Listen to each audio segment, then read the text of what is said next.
result of foresight, or it may just reflect the state of enlightenment he's reached as the three-eyed raven. Either way, the show hints that the kind of indifference Bran exhibits is actually an asset. This idea is referenced in Season 8, Episode 4, when Tyrion and Varys are discussing Jon's fitness to rule.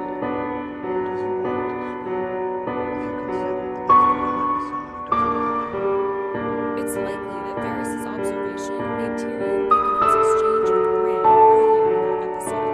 Perhaps it was at this moment that the idea was planted in Tyrion. All hail Bran the Broken, first of his name. It's official. Game of Thrones has ended, and the character who won it all was one of the most overlooked candidates for the crown. Bran, the youngest Stark, has no blood claim to the throne, and he never seemed particularly interested in ruling. But if we look back, there were some clues he'd end up king. Here are 10 of them. And here's a warning, spoilers are coming. For Bran to end up on the throne all along, it seems likely. One particular moment in the pilot seems significant in retrospect. The camera cuts to young Bran during Ned Stark's recitation of the execution oath, just as Ned says the line, King of the Andals and the First Men.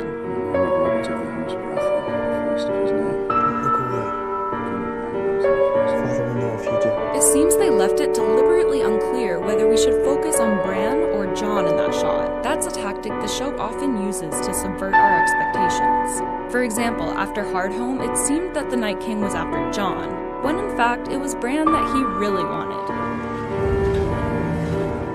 Based on the Night King's fixation on Bran in front of Westeros' leaders, it's clear he has a strong appreciation for Bran. Apparently, it's reciprocated because Bran makes Tyrion his hand, despite his spotty track record as Daenerys' advisor.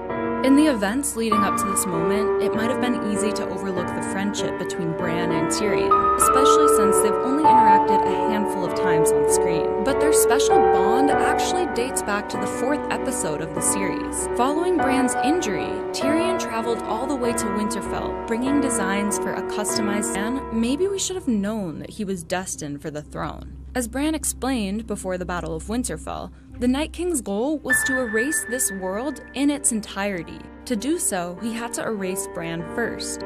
In view of the show's ending, some fans believe the Night King was dead set on destroying Bran because he knew he'd become Westeros' ruler, and a strong, competent ruler at that. It seems significant that Bran is also the first person we see targeted by Jaime Lannister, the man infamously known as Kingslayer. In the finale, when Tyrion makes his impassioned case, Tyrion and Bran's relationship picks up right where they left off, in the 2nd episode of Season 8. After the battle strategy meeting, everyone leaves the room except the two of them. Tyrion pulls up a chair and asks Bran to recount the story of his travels. The writer of this episode, Brian Cogman, tipped us off to the significance of the Bran-Tyrion bond in an interview back in April. Tyrion does have a connection with Bran, he said. Tyrion's a student of history, and I think him wanting to talk to Bran is about him trying to understand. Obviously, Bran's had a very unique experience.